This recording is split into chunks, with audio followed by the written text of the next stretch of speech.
Reverend? Yeah, the term or the title Reverend, for those of us Moors, we understand what titles of nobility are. I didn't get the title of Reverend first from seeking it in a church or from a church organization. The title Reverend actually came as a result of my dealing, the way I speak, the way I tend to elaborate and get into the kind of preachiness.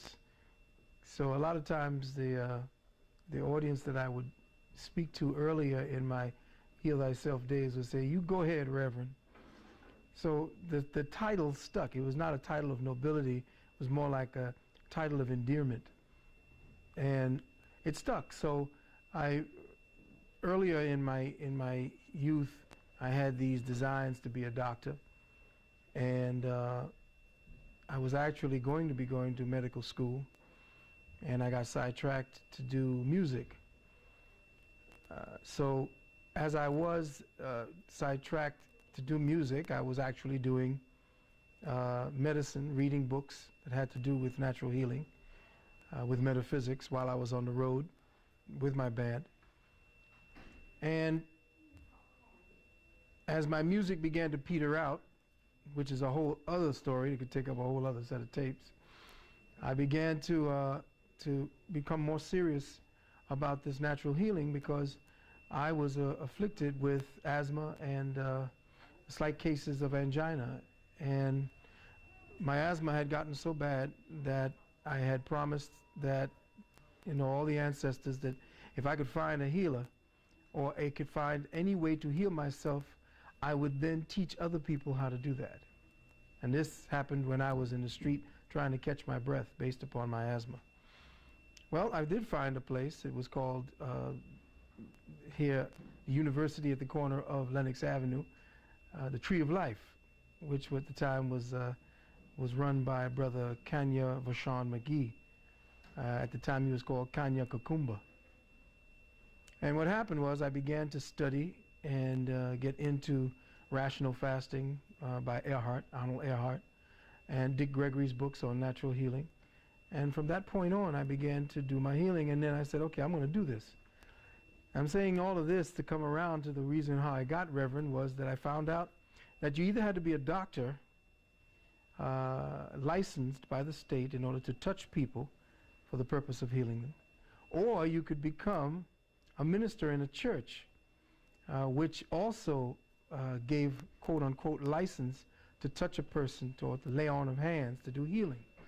At that point I began to recalibrate the rules and regulations, the protocols of a church organization, and did my healing based upon being a minister, and the religion was actually health.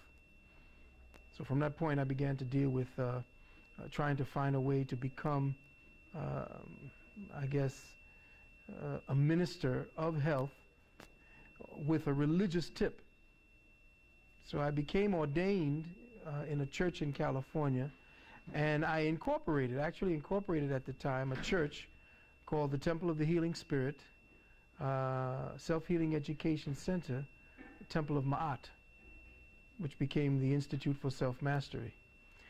And I incorporated it under the articles that this particular church organization believed that health and the temple of God, which is the human body, should not put poisons, yada, yada, yada. One day I'll show you what that's about. It's called the Vedamikam of Temple Beliefs and Policies.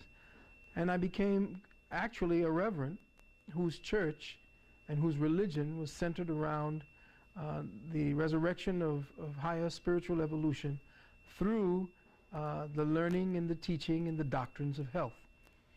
So Reverend stuck. It became an actual title, but a title based on agnostic, based on nothing to do with Christianity as taught by the Orthodox Church, but Christianity as interpreted or properly interpreted through the Pertem Haru, which is the book of Coming Forth by Day, and all the other ancient Kemetic information and historical data that actually led to the build-up and the creation of what they call the Bible. Okay, now, what are the time frames from the very beginning of when you decided to move into the metaphysical, or actually the health part of your life, studying health, and then on into metaphysics, and who were some of the people that you came in contact with and had to deal with as far as healing and otherwise? Good question. It was in the late 70s, going into the 80s, that my music began to peter out based on poor management. I mean, we opened up for some of the top acts. I mean, James Brown, Larry Graham, you know, we had all the top acts that we opened up for. And at the time, we were ready to make a quantum leap into the music business, but one thing led to the next. And I began to put that aside and began to truly pick up and look into this thing of natural healing. And I began meeting people along the way. I met, of course, Kanya McGee. I also met Dr. John Moore, who was a herbologist, who essentially turned out to be my teacher in herbology. And I studied with Kanya. I actually studied herbology with my Hobia teacher in Trinidad when I was very young, so it wasn't new to make the transition. At the time, he and I, we clicked. That was the time when Helen Robinson / Afua, now Queen Afua, and I began to get together to build an organization, or to support the evolution of an organization that she had began called Heal Thyself. At the time, I had a small organization called the Children of Thoth, the Children of Jehudi, where I taught metaphysics, meditation, and natural health from my space. And when we came together, I met with Helen at that time, and I'll speak in the past, and she began to introduce me to members of the cultural community. I was mostly in the entertainment field at that time, / cultural community. And the people that I knew from that was actually based on the Hollywood set and the place where people did their music in the studios. And she was more into the deep cultural community. And when she and I came together, I became more infused into the deeper cultural community. So I met with Baba Ishangi, I met with Dr. Moore, I met with, I met Kanya by myself. I met with Lloyd Strayhorn, the numerologist, and a brother named Yusef Polak, who used to be part of it. And then I also met with Brother John Harris, and became very close with that brother. And that circle began to influence me. They were just kicking into that natural healing / metaphysics / ancient mystery system. And it felt very comfortable to me because I was studying on my own at the time, since I was 19 years of age. I used to visit the Theosophy Lodge on 72nd Street, one of the only few people of color that was actually going to that place at the time. And it became one large mosaic from that point. And when Afua and I, or Helen and I, came together to build Heal Thyself on Nostrand Avenue, she had just left, I believe, Flatbush Avenue, and opened up that new place called Heal Thyself on Nostrand, with the help of a good brother, I have to remember his name and come back to it again, who taught us, ancient Chinese medicine. Brother James Wilson, Dr. James Wilson. Dr. James Wilson and Helen had started to build or rebuild her version of the Heal Thyself at that point, and she was just getting started, getting into that part of the community. And she and I met at one of, I believe, John Harris's, or one of, I think it was Kanya's, and John Harris had helped to sponsor a psychic fair and holistic health fair. and she was there, and I was working at the time through the Tree of Life as kind of an adjunct teacher. And she and I met, and we came together, I guess, back in the early 80s. I believe it was in the 80 or 81. You know, if you get the information, you know, correct me. And she and I began to come together to build on something based on our two respective experiences. And from that point, I began to go into the community. She began introducing me to the people in the community. And I just went out, and she and I went out, and we began kicking this natural healing thing live. We were aggressive in trying to get our people to know that there was a better way than this drugs and these surgeries that they were suffering from. And then from that, my being out in the street pushing natural healing, I got to meet with a wonderful sister. Her name was Harriet. And she ran with her husband a place on Nostrand Avenue and Eastern Parkway, first black bodybuilding institution that I ever saw. And that bodybuilding institution, I think it was called Heavenly Bodies at the time. It was right there on the corner of Nostrand Avenue and Eastern Parkway. And I met with her. I went up into the place to try to pass out my flyers, and I met Harriet. Change position. Where was I? Distraction. Maybe that was Yeah, hang on. No, wait, let me finish this thought. I believe we were. You had. So I went up to pass out flyers at this place called Heavenly Bodies in Eastern Parkway. And as I went up the stairs, I saw all these buff, you know, beautifully chiseled brothers and sisters were up there, and there in the middle was this sister with this huge smile, just welcoming everybody, very happy, and that was Harriet. And Harriet, I don't remember her new name. She had gotten changed. She's changed her name now. But Harriet Martin was her name. She welcomed us in. She welcomed me in. And I came and I was giving out flyers. She looked at the flyers. She said, "Oh, I've been looking for a place like this, and the colonics and the cleansing and so forth." I said, "Well, we're right down the block, and we've been looking for a place like you." So one thing led to the next, and we got to know Harriet.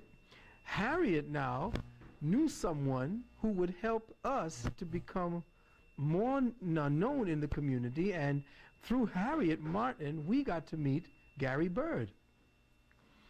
Gary Bird was living at Harriet Martin's home in Manhattan at the towers down by, right next door to Manhattan College, Borough Manhattan Community College. And Gary was living temporarily in her apartment because he was moving from where he was to try to find an apartment, and he was staying at her apartment. And she introduced us to Gary, and I met with Gary, and Gary came down to the Heal Thyself Center and got his first colonic and his first purification program, and it became a beautiful synergy, because at that point Gary invited us onto his program, the GBE experience, and from there we began to rock Harlem and New York City with what turned out to be, for the African American, black, you know, melanated community, a whole new outlook for the approach to health. Now, it isn't that we were the first ones doing this, because there was Sister Daya, and there were other black organizations that were doing this, but I believe that Heal Thyself began to popularize it and take it to a wider range of peoples of color, and we became pretty much synonymous with natural healing. And from that, we began to interface more, and more people began to know about more of the available natural healing services that were around them in the community. So Heal Thyself became the spark for what natural healing was going to be. And through that organization, we began to introduce metaphysics, because I used to teach metaphysics once every 7 months. Those numbers were very important. And metaphysics became the in thing and a very quiet and small part of the community. We mixed metaphysics with the cultural part of it through Baba Ishangi. And Baba Ishangi used to come and teach us ancient African rituals, and we used to drum in there. We had Mudabaruka used to come through there, and we had some of the top name peoples that came through at that time were becoming more and more open and aware that natural healing was going to be the only way for us to actually help to regenerate our people. But it became beautiful because more people began to know that fasting and purification, cleansing, and the ancient ways that our ancestors did to heal themselves was the way. My mother said, you're going to go poor and broke trying to get black people to stop eating. But I did, at the time, it became a thing where I said, well, I believe that this is the way. I believe that I could teach people, because one more thing, just to be in retrospect, when I was convalescing, I want to give props and praises to my blessed parents, especially my mother, for allowing me to stay when I lost my other apartment, to stay at the home and to convalesce when I was very sick, to go through and experiment on this thing, fasting and purification, because at one time I fasted for 52 days, another year I fasted 46 days. I mean, I was off to lunch. My beard was down to here, my hair was down to my backside, you know, so I was like going around and people would cross the street when they'd see me, you know. So I was in this place where I was going to become self-aware and the whole 9 yards, and experimenting with these things I was actually investigating and researching.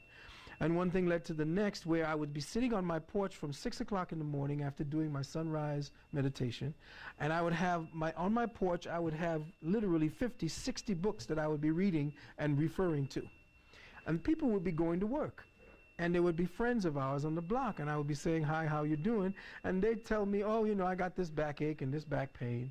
And then they would tell me, oh, I have this headache, or I got this cold. And I would say, well, try this, try this, try this. And people would come back maybe a week later saying, hey, you know, that was pretty good. You know, what you're telling me? So I said, hey, you know, it works. It's real.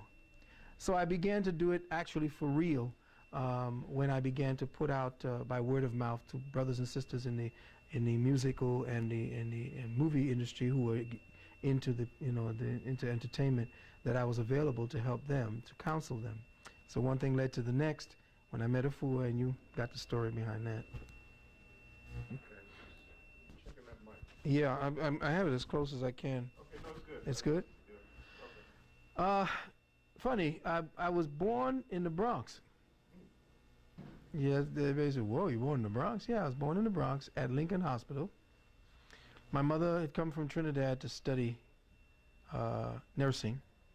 She was pregnant with me at the time. My father, bless his soul, I'm thinking of him right now, he was in Korea in the war. And that's a whole other traumatic story based upon what it did to him. And I was born in Lincoln Hospital, approximately 9:55 in the morning, but I'm not going to tell you when. And I have been, I've been really searching out what that whole experience was, because from the time I was about 2 or 3, I used to live down in Brooklyn, in Fort Greene. That was where my parents lived at the time.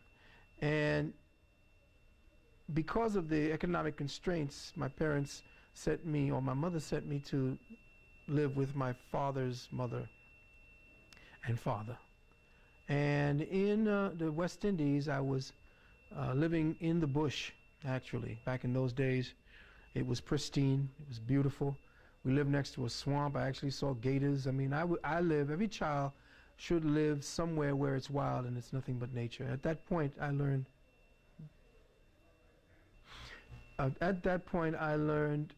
that nature was a living thing, because I was actually raised not only by my grandparents, but an Obeah man. And this Obeah man lived in the swamps, had a place carved out for himself, and he taught myself and another young Dravidian boy, Indian boy, who lived at in Mayaro at the time we lived. And I slept in the trees. I learned to communicate with animals. I saw phenomenal things that at that age, if you see it, you could only think that a Steven Spielberg might have set up the special effects for them. I learned certain things, and I was told I had the gift to see certain things. And, you know, I lived in that kind of environment. I've watched nature. And then from that point, my mother came and got us and took us back here to from the West Indies. And it was like culture shock, because I came from bush to live in the concrete. And it was like, whew, people were strange. You know, the people here were strange. I was 2 or 3 grades ahead of the education system. So instead of putting me up where I would have supposed to have been, they put me back a grade because my age matched the place where I was supposed to be. And I got really tired, really bored with school, and did it automatically. And got very high marks, and said to hell with it after a while, and went to college, dropped out of college, and pursued music. There was no love for the system. I was raised a Catholic, and everybody who's raised a Catholic knows that once you get out of Catholic school, it's like parole.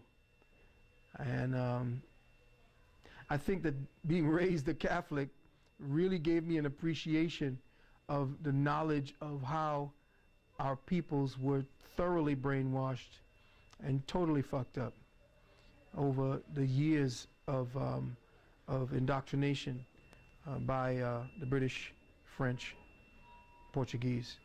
And I was fortunate to have raised a Catholic so that my arguments against Christianity come from a first-hand experience, a knowledge of what goes on in the Catholic schools and the Catholic system. Mind you, I did get a quote-unquote good education. I learned to read very well, which was a boon. And if there's nothing else that you go to school to, I say to those brothers and sisters, young ones who come here, to learn to read the basics, because after that you could teach yourself with enough tenacity and enough patience. You can teach yourself. I don't know what happened after I got here, because everything was a blank. I know that school was a pain in the ass. I know that I felt like I was ahead or above pretty much everything they were pushing at me. But I broke away. I studied what I wanted to study rather than what I had to study. And that led me to this place now. It gave me a whole other slant on the information. What I thought was something that was personal and just self-serving turned out to be where everybody who went through the normal channels of school ended up wanting to come.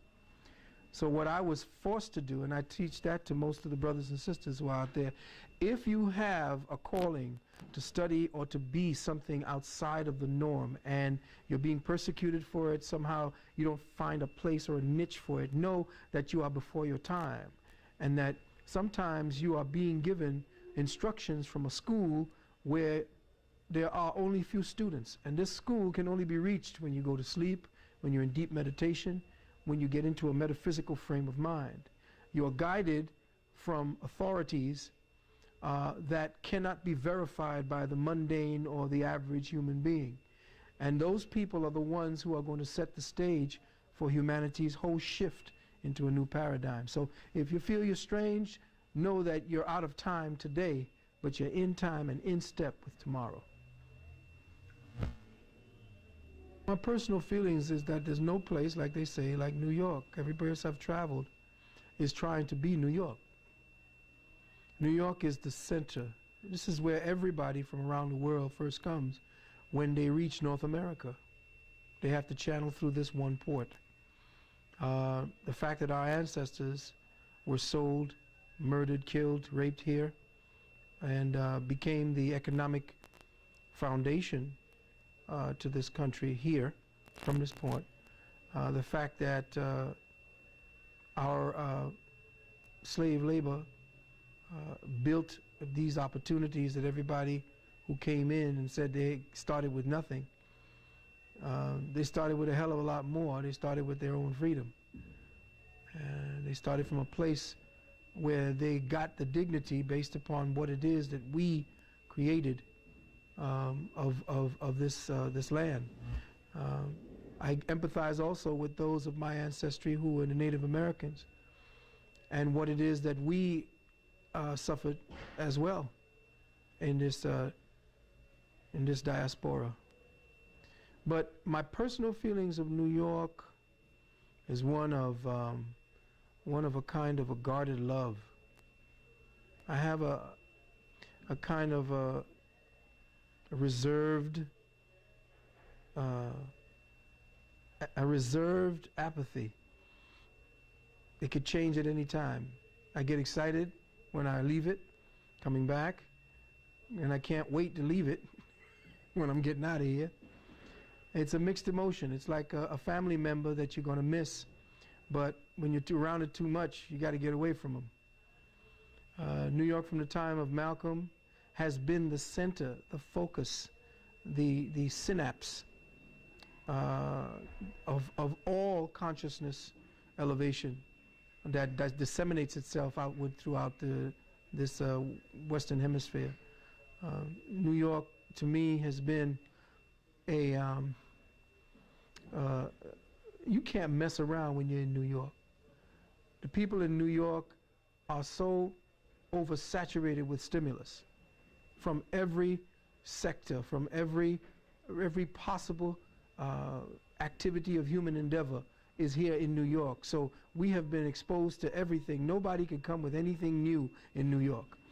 That's why if you want to impress the brothers and sisters in New York, you got to be coming with your heavy ballistics. You cannot bullshit.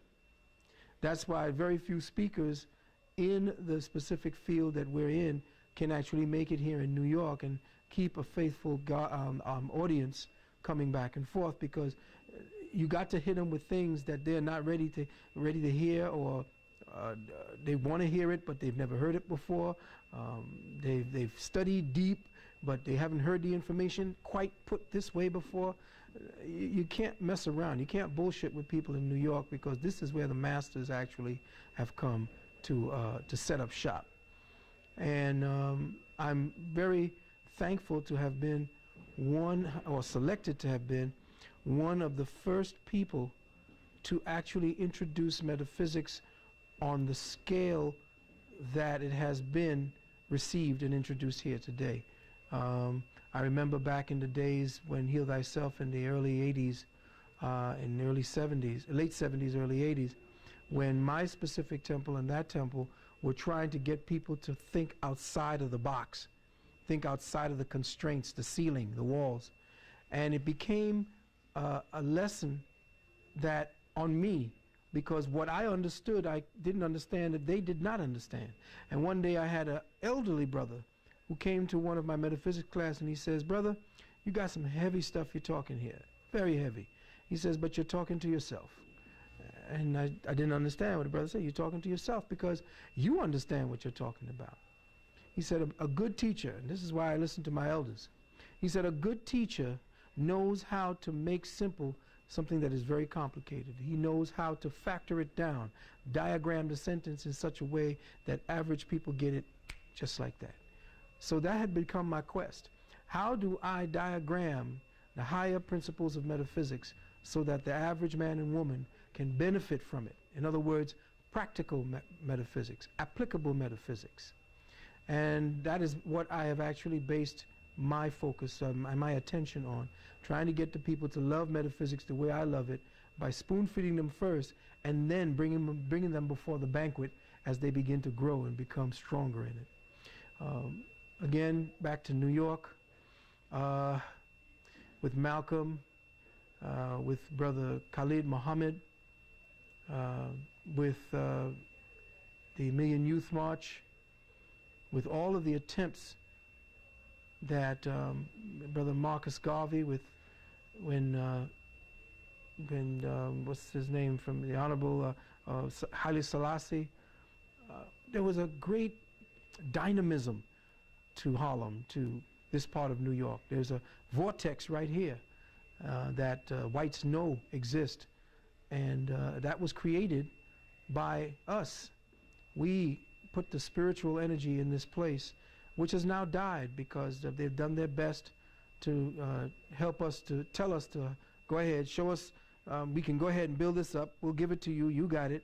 But then all of a sudden they pull the rug from under you, and what you have is this lingering power that is just waiting to be sucked up by those who now come in and assume control based upon the ability they have, the fact that they have the currency and the finance to do these things. So I weep now for Harlem because I see what's becoming of it. Before it was a thriving place. They had their criminals, they had their Nicky Barnes, we had our Nicky Barnes, we had we had every element. We had superstars, we had our Joe Louis, we had everybody.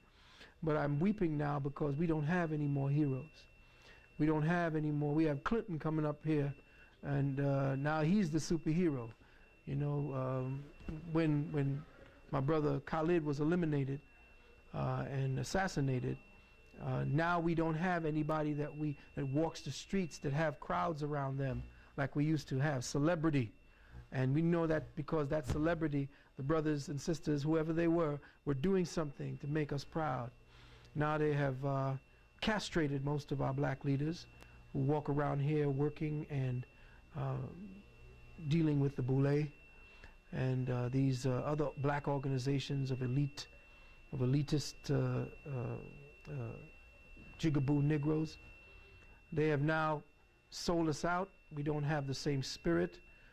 There isn't the same concern for one another, and that's going to have to change. Prayerfully, the younger brothers and sisters who are seeing this, who are out there searching for the dynamics, the metaphysics, the spiritual energy, the cultural energy, our story, their history. We get those brothers and sisters working, and we may be able to rebuild and to have a new Harlem Renaissance. Whoa, what is it that keeps me going? Well, once you realize that you're on assignment spiritually, once you understand why it is that the human temple was actually created, you get a sense of yourself and you know that it's a duty, it's a love that you have for your people, regardless. Dr. John Moore, the late Dr. John Moore, said, the hardest thing to do is to work for your own people, because it's thankless, you don't get paid, and if you do, it's just barely to get by. There is no, I guess, across the board popularity, because us as a people, we're so diversely fragmented based upon how we've been educated and separated and mind-fucked by Willie Lynchism. We do not have the same, the cohesiveness that brought us together during what was called the Civil Rights Movement. We don't have the same cohesiveness that brought us together during the Black Star Movement. We don't have the same cohesiveness that we used to have in the Nation of Islam. But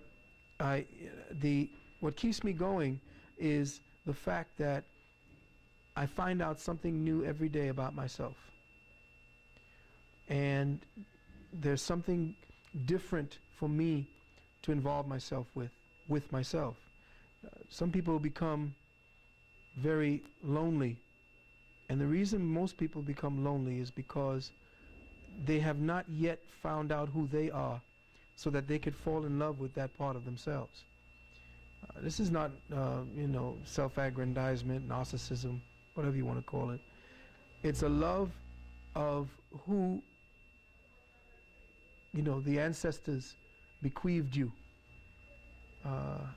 That melanin trail that leads back to Africa, which from Africa leads to the Sirius star system.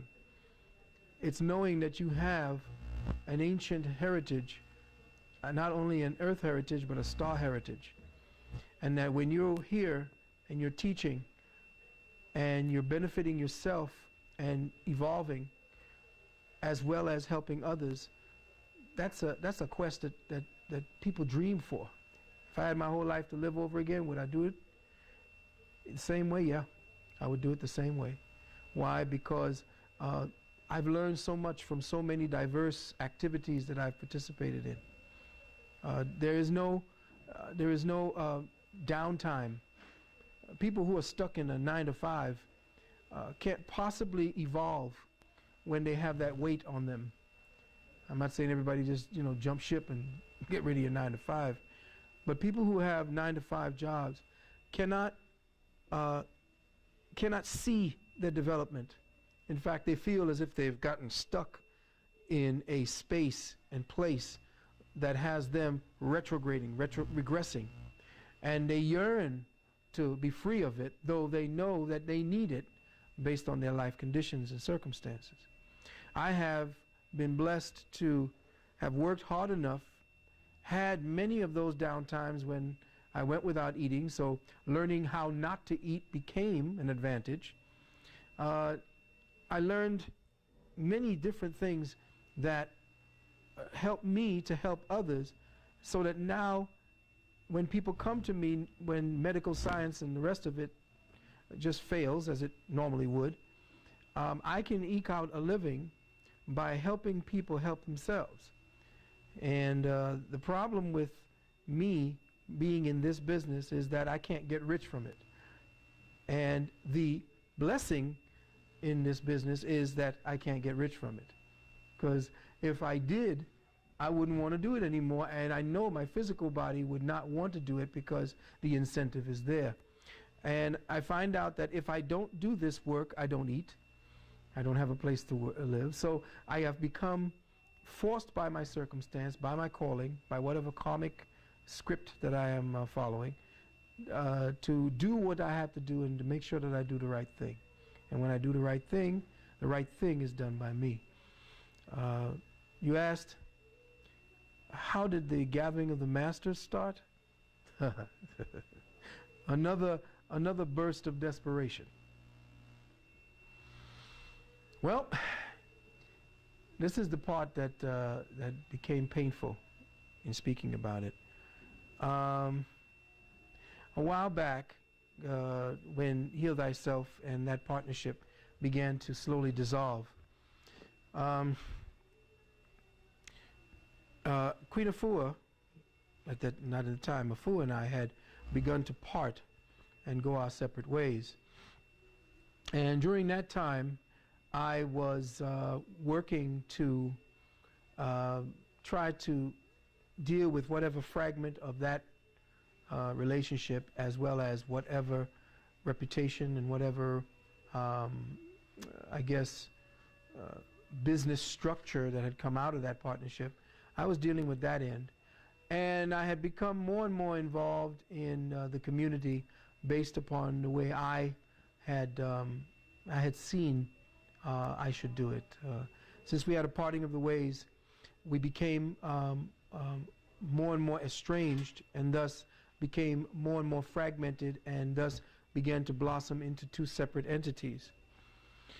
Well, one thing led to the next, and I was invited to do a show at the Apollo Theater during a time when Harlem was being bombarded with a heavy influx of promotions from the AMA, from the pharmaceuticals around